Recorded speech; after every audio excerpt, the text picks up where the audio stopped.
Привет, друзья! Сегодня будет немного необычное и нестандартное интервью. Все сказанное и озвученное далее не является официальным продуктом игровой студии Ironhide и никак не связано с игровой вселенной Kingdom Rush. По крайней мере, на данный момент и на данном этапе. Также прошу не принимать данный концепт героя, о котором будет идти сегодня речь, как анонс к будущим обновлениям и дополнениям игры Kingdom Rush Alliance.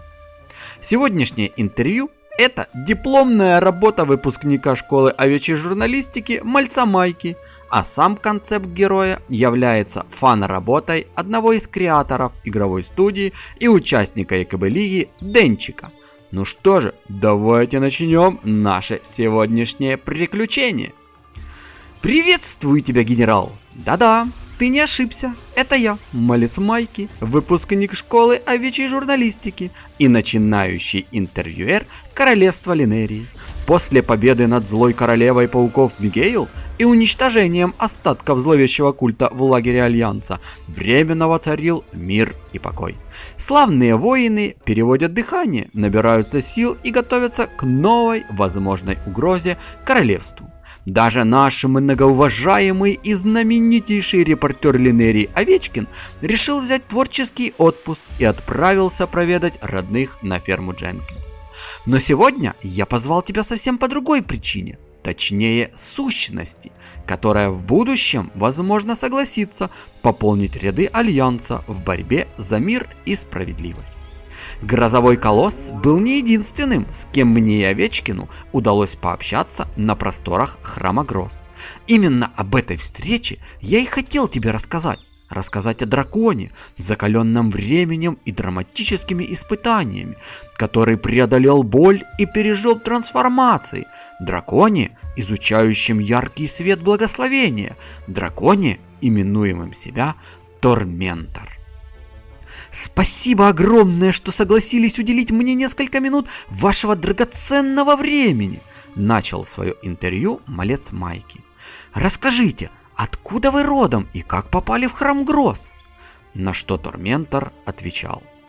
Путь мой был долгим и непростым. Я родом из славного, некогда полного жизни и добра королевства Линерии, и звали меня тогда Люминар.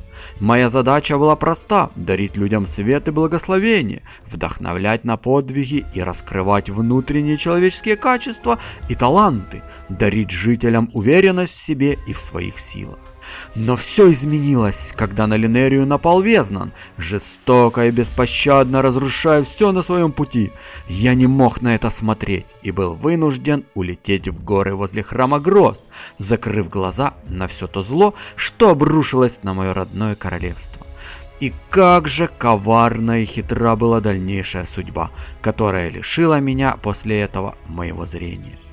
Малец Майки с грустью взглянул на Торментора. Он сразу приметил слепоту дракона, и этот вопрос интересовал его особенно.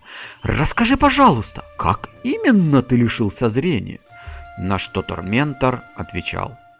«Я никогда ранее не покидал границ королевства и не бывал в этих краях, и даже не подозревал, какие именно опасности могут ждать меня впереди.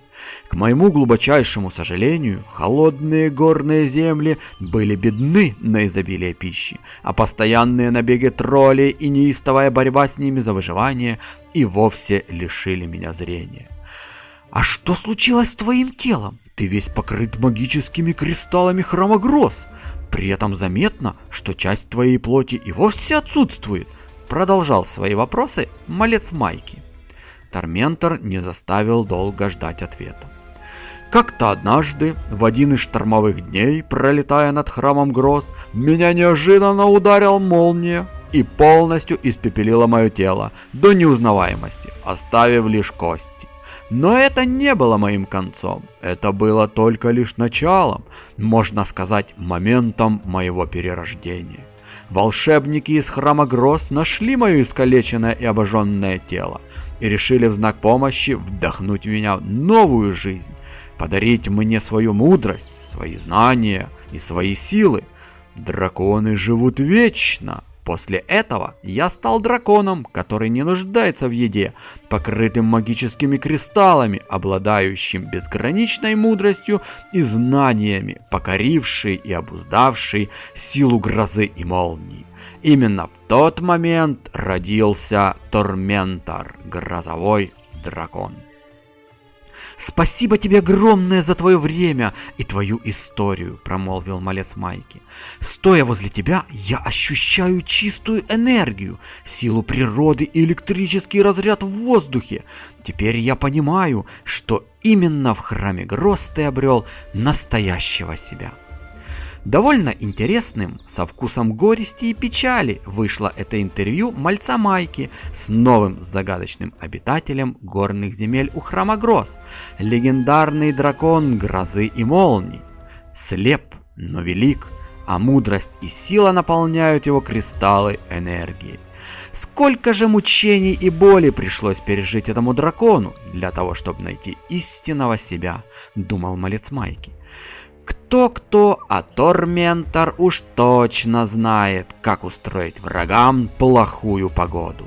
И было бы неплохо иметь в союзниках такого могущественного дракона. А на этом, друзья, наше сегодняшнее приключение заканчивается. Жду ваших комментариев и ваших щедрых лайкосиков. Берегите себя, и да пребудет с вами сила. Па-па.